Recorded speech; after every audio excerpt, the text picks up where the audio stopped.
Welcome once again to my channel. Today's topic is a little different. We're going to talk about a lens that I have been using, something I've been waiting for a long time, and so today we'll spend some time talking about this new lens. This is not a technical review by any means. It's an actual use case kind of review. I've used this lens, I've actually done some of my own tests with it, and really that's what I want to spend a little bit of time showing you. So what are we talking about? We're talking about this Lumix 16-35 f4. It's an S Pro lens certified by Leica, and it was in fact one of the two lenses that was announced at the beginning of November for the Panasonic S series of full-frame mirrorless cameras. So let me put this box away and show you the lens. It is here, and basically the lens is absolutely gorgeous, and we'll go into a little bit more detail about this. Prior to the introduction of this lens, the L-mount lens from Panasonic, we were limited to a maximum wide angle of 24 millimeters. Now this 16-35 is beautifully built. It's lightweight. The design is phenomenal. It's smooth operation, well suited for both stills and video. And basically the lens weighs just about 1 pound, a little bit more than a pound, and that's it. The build quality, great. I mean, yes, it's not a metal lens. It's made of polycarbonate plastic. It does have a metal base, so that is great. As far as the aperture range is concerned, it is f4 to f22 with the zoom and focusing rings basically very comfortable and great and easy to use. So the thing is that when you do zoom, the inner barrel, as you can see here, does have a little bit of an extension. It's about 8 millimeters. The zoom ring itself has marks for, the steps of 16, 20, 24, 28, and 35 millimeters. The interesting thing is that, like some of the other S Pro series of lenses, this lens includes a clutch mechanism for instant switching to manual focus. So click on the clutch, pull it back, it goes to manual focus, push it forward, and it'll go into full autofocus. Again, we'll just go through one slide that I'll show you all of the details as far as the specifications are concerned. But really this lens is absolutely gorgeous. The front thread, filter thread is 77 millimeters. And the zoom ring, which is immediately following this, is a little thicker, so you can quickly recognize which is the zoom ring versus the focus ring. And the lens has a double magnet linear motor to drive the autofocus mechanism, which makes it really very quiet and very fast. Overall, the lens is described as being weather resistant and basically dust splash and freeze resistant down to, I think, minus 14 degrees. I mean, perfect for any kind of adverse conditions. So let's just look at the details in a small slide presentation that I've prepared, and also give you an idea of what the construct of this lens really is.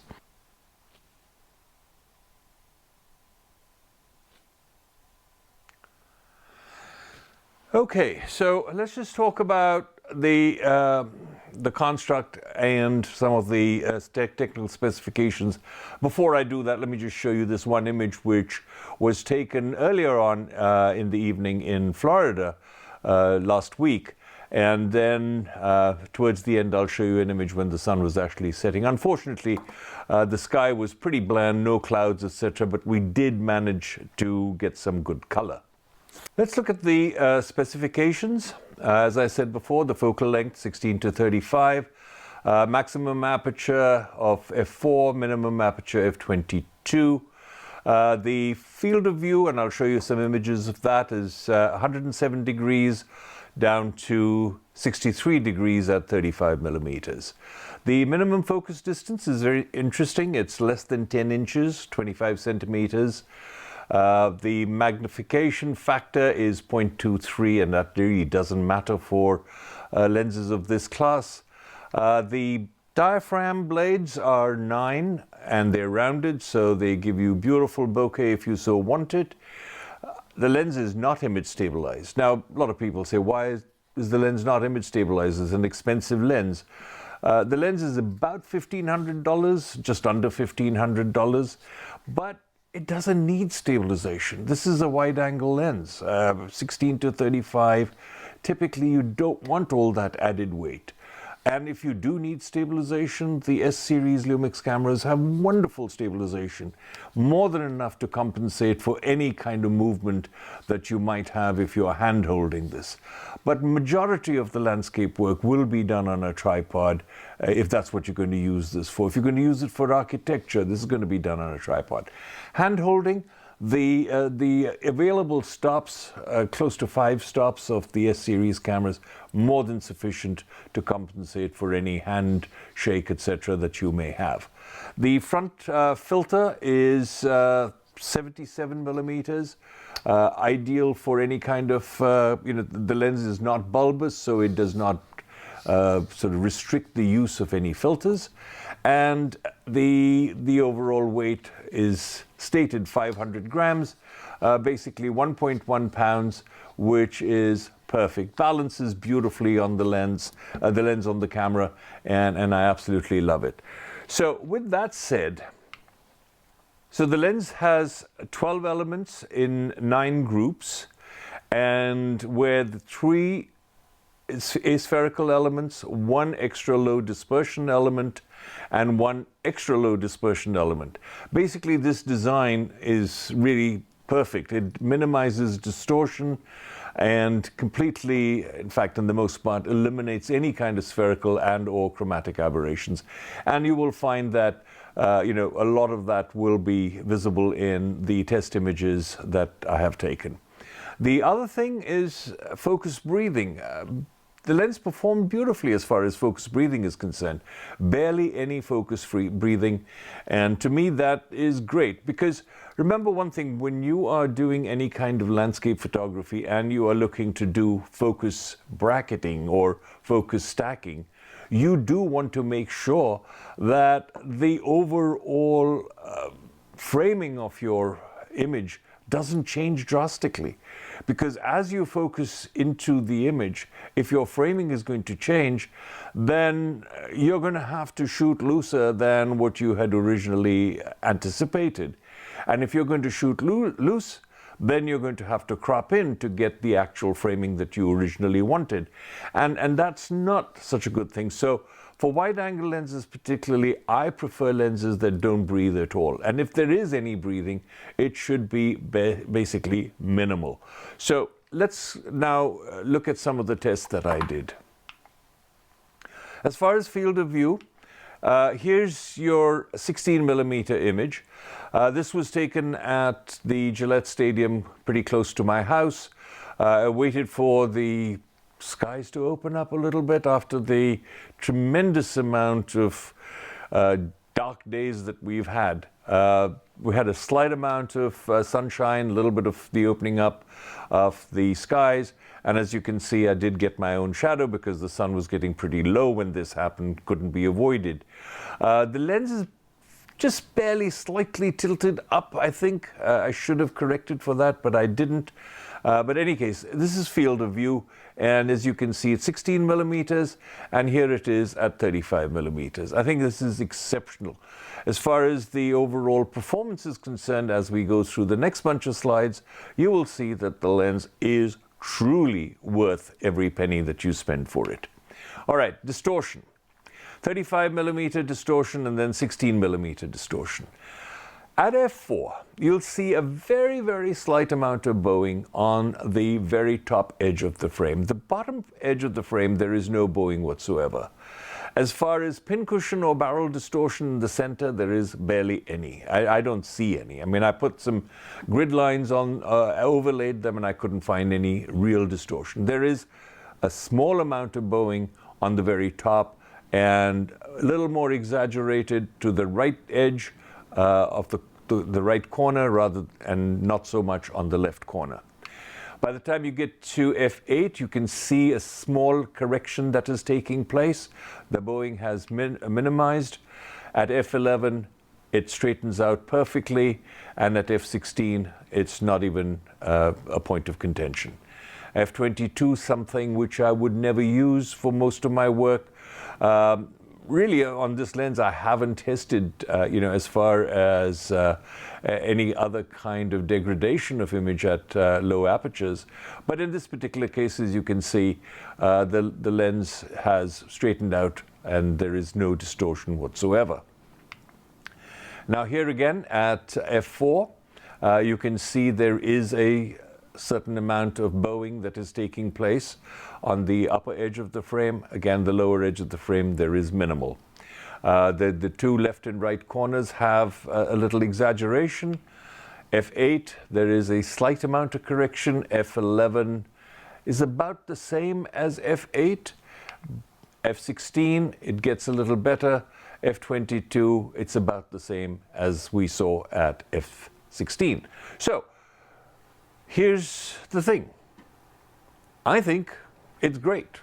The distortion is perfectly within a manageable element of consideration, and this is basically raw files that have not been corrected for any kind of distortion, whether it's lens profile or otherwise.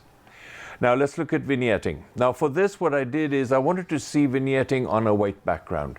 So I took a white foam core board, put it up on my front doorstep on the door, and set the camera up to take some images on a day when the clouds were overcast, totally diffused light, so there was no additional light that may have potentially caused any kind of a problem.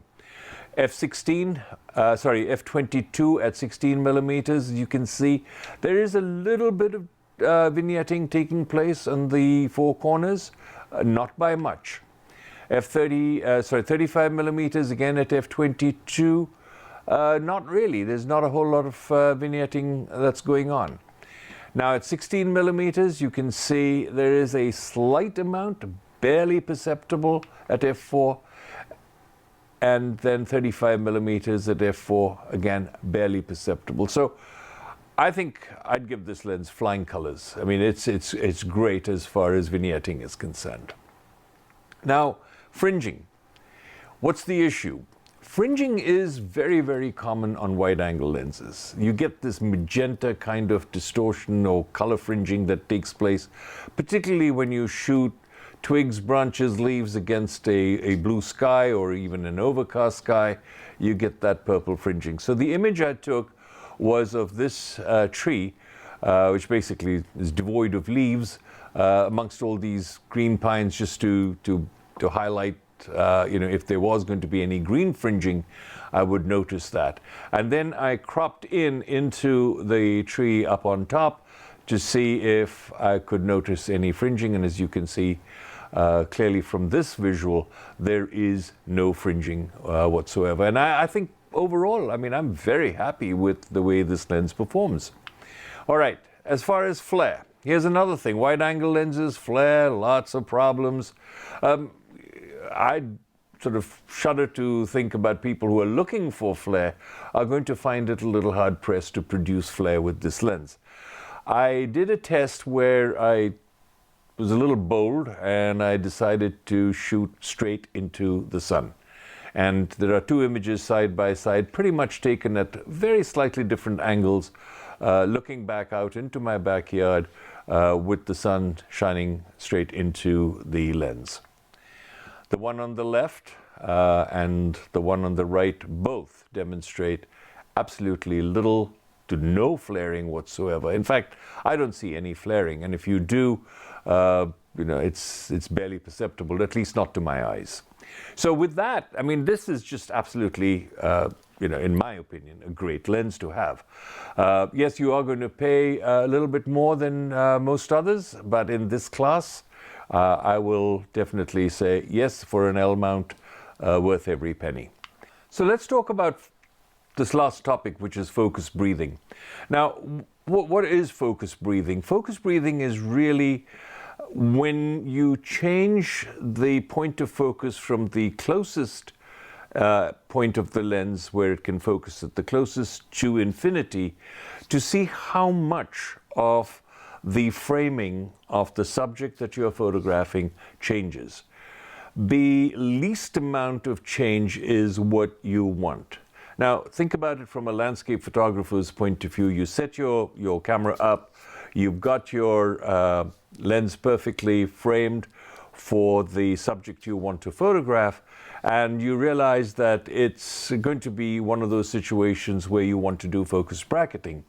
So you take an image at the closest, then you take an image somewhere 1/3 of the way, maybe a little more than half the way, and then finally focus to the furthest point or infinity.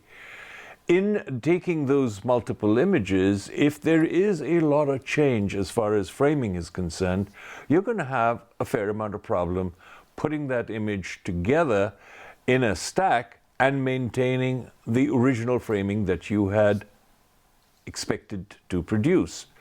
To compensate for that, for lenses that breathe a lot, you actually have to end up with a frame that is larger, or you're going to be shooting loose, so that when you do the focus stack, the stacking does not extend out beyond what you had originally anticipated as the framing. So I did a test with both 16 millimeters and 35 millimeters, the two extreme ends, and then the two extreme points of focus. So let's look at this. Here is the first image, and we're looking at 16 millimeters with the lens focused out to infinity. This is 16 millimeters with the lens focused at its closest focusing distance.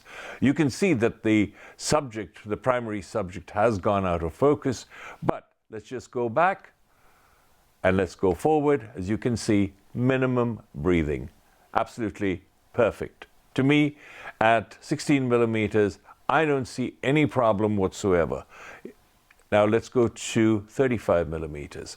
Here's 35 millimeters focused out to the subject near infinity, and then we're going to go to the closest focusing distance on the lens.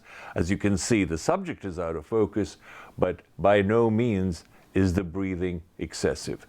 In fact, if there is any breathing at 35 millimeters, it's so minuscule that it wouldn't bother me. Let me go back to the original image, and let me go forward once again. As you can see, nothing. Barely any change taking place. Yes, out of focus, but not as far as the size of the framing is concerned. So with that, here's my last image. This is exactly the same scene that was taken and shown at the very beginning of this presentation.